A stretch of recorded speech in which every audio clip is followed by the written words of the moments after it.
Hey, it's Jeff Zito, and thank you again for checking out another episode of the Celebrity Jobber Podcast. You know, some of these guys, it's just like a big break out of the blue, which turns them into a star. Others had little breaks along the way and gradually worked up to what they wanted to become. You can follow on Instagram, celebrity_jobber_podcast. Also, youtube.com/the@celebrityjobber. Streaming on Apple Podcasts, Spotify, or wherever you listen to podcasts. Please subscribe. Would love a 5-star rating, and please leave a review. Past guests are also on celebrityjobber.com. My next guest I met when he was first coming up way back in the day. He was a young actor-comedian. I was a younger morning radio DJ, and we really hit it off. He's been in movies like Roll Bounce, Tropic Thunder, Lottery Ticket, and has a new series on BET.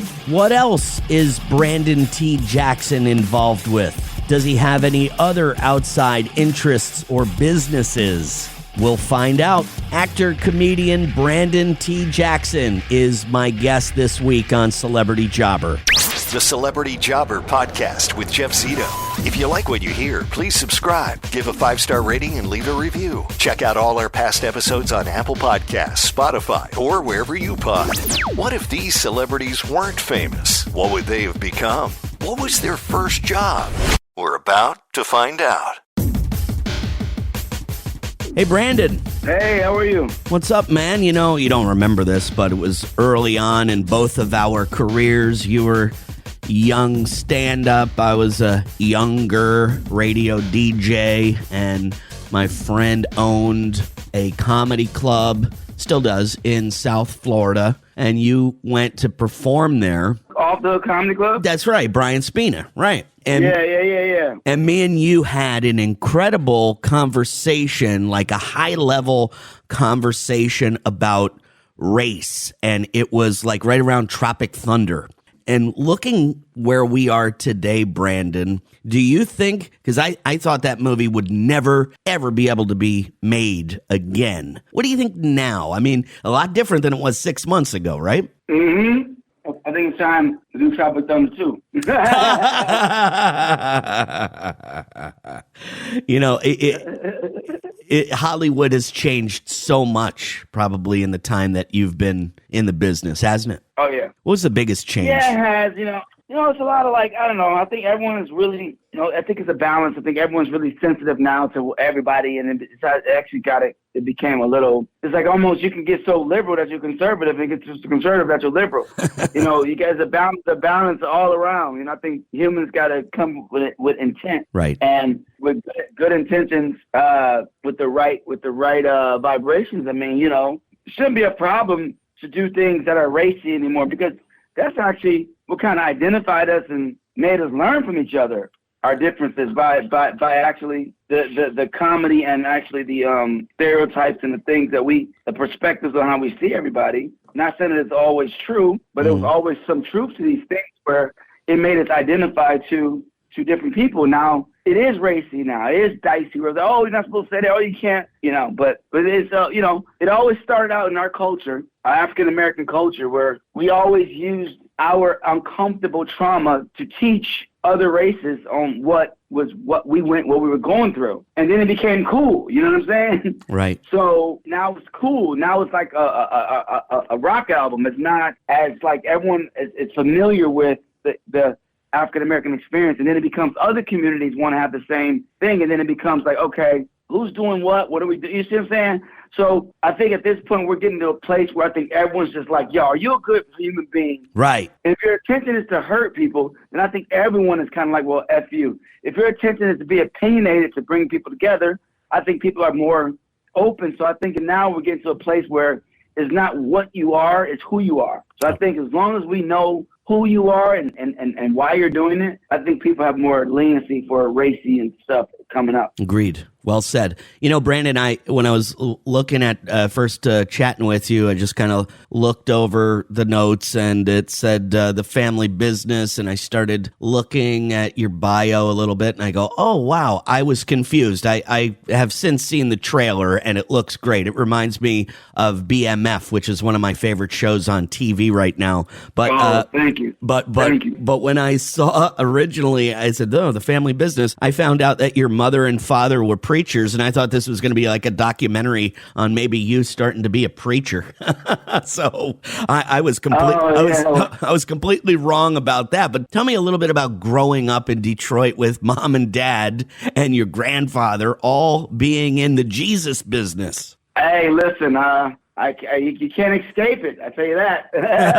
And as much as I've tried, I've learned that actually I've had a lot of peace in my upbringing and my roots, and I've had a lot of successes with keeping my roots. So the moment I kind of went away from that, I learned that my life kind of went into this spiral of chaos.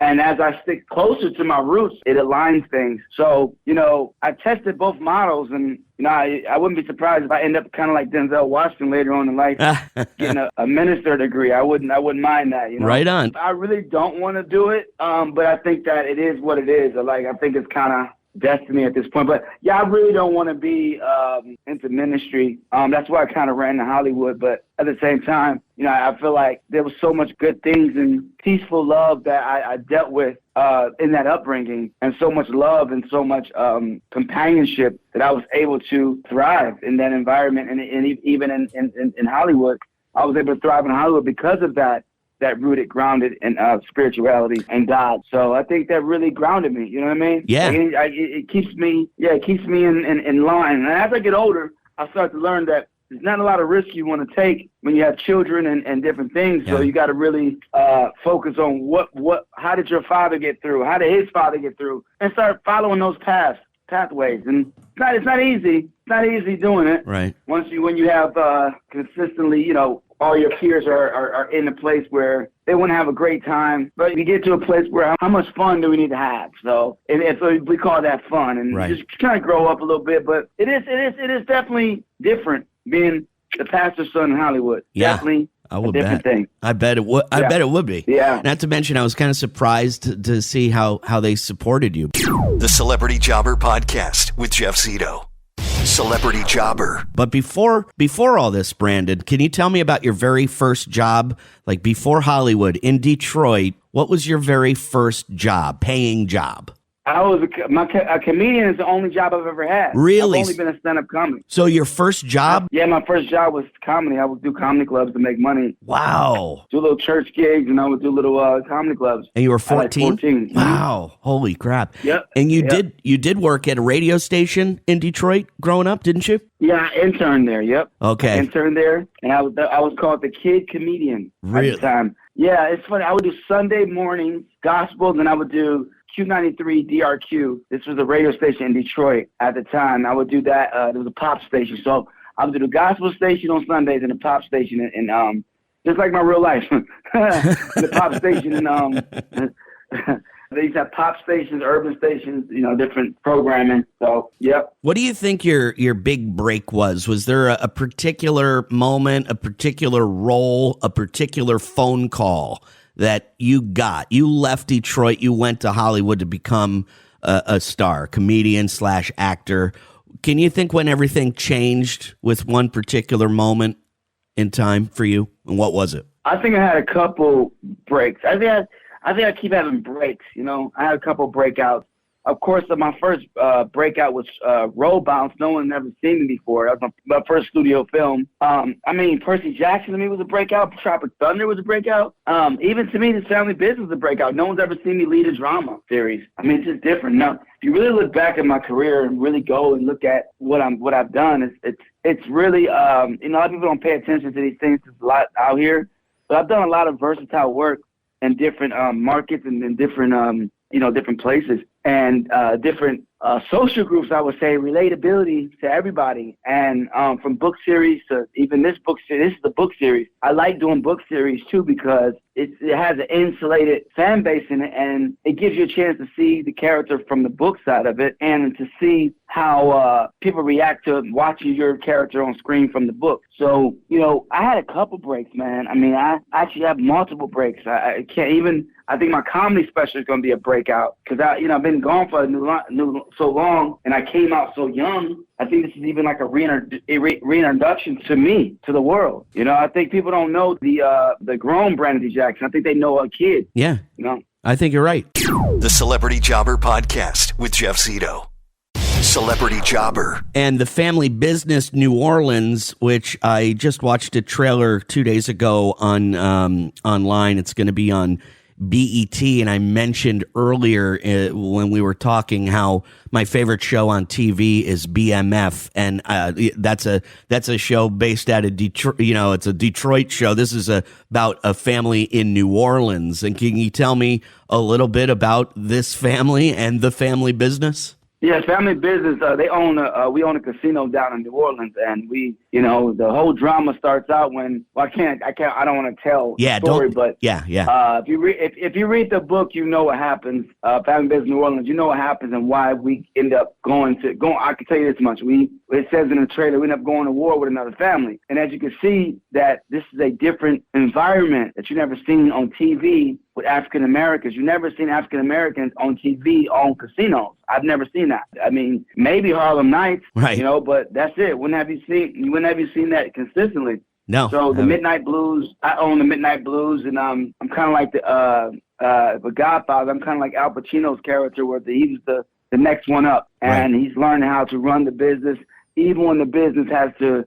He's becoming the man in season 1. He's not the man yet, but he's becoming the man, and he's learning how to make the right decisions for the family business. And speaking of family business in real life, Brandon, any outside interests like business stuff that you do that people don't know about? Do you invest in stuff, or do you have other businesses outside? One business I'm about to do. If you look at my Instagram, I have some shoots that I might be starting a little mini custom suit line, but we're trying to figure that one out. I mean, the business model and how we can give. And maybe let me ask you a question. Yeah. Would you pay a subscription model if you can get 2 custom-made suits a month? What's that were fit to you perfectly? How much is the subscription? Well, how much would you pay for 2 suits a month? Well, 2 suits a month, I'd say. I mean, if they were special suits, I'd have to say, maybe $1,500 for 2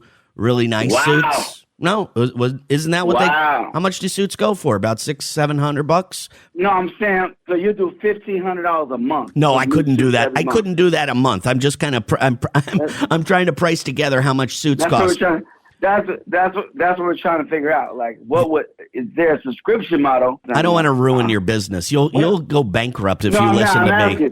I know. I'm asking. No. As a consumer, what can consumers afford, and what's our target? And that's been our big deal, trying to find if you can have a custom-made suit and clientele. You think $500 a month is too much? Yeah, I think it could be per month. Could be a lot. But you're looking for a different kind of clientele. We don't know. So that's been our holdup. But if you go online, look at my suits, my team, we make it from scratch. So very cool. The Family Business New Orleans, the series debuts on BET.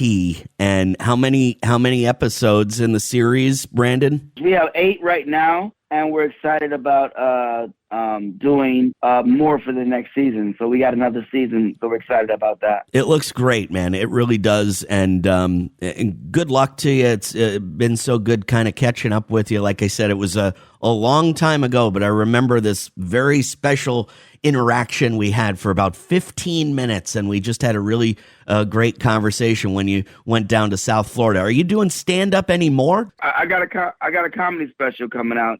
We'll probably circle back around for this comedy special, but yep, I got a comedy special coming out this year. Excellent. Later this year, yep. All success to you. I hope you figure out the subscription model and the suit business. I'm sorry I couldn't be of more help, but like I said, listen to me, and that business we're trying, man. That business will go bankrupt if you listen to me. Brandon T.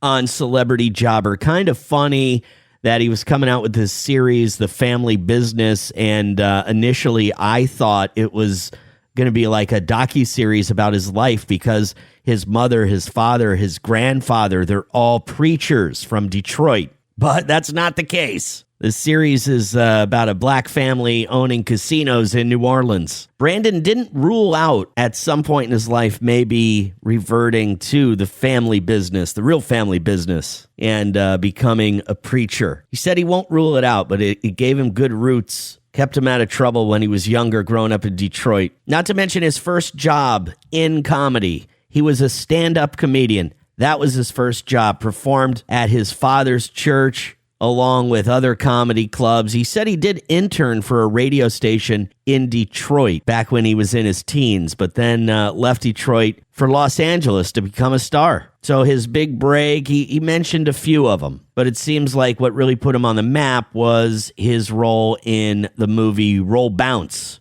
And he also mentioned Percy Jackson, Tropic Thunder as being really important movies for him in his career as well. And he's designing custom suits and trying to figure out a subscription model type business for those custom suits. I hope I didn't screw him up with my bad advice. I tried to warn him. He's a really cool guy. Brandon T. Jackson. Check him out on BET, the new series, The Family Business. So thanks again for checking out another episode of the Celebrity Jobber Podcast, streaming on Apple Podcasts, Spotify, or wherever you listen to podcasts. Past guests are up on CelebrityJobber.com. Please subscribe. Would love a 5-star rating and leave a review. You never know what these celebs might have turned into if not for their big break. I don't know. I don't think Brandon T. Jackson would have been a minister, his real family business. Stand-up comedian, his very first job. So some people were just born to be a star. Anyway, thanks again for listening. And until next week with another new episode of Celebrity Jobber, I'll see you then. I'm Jeff Zito.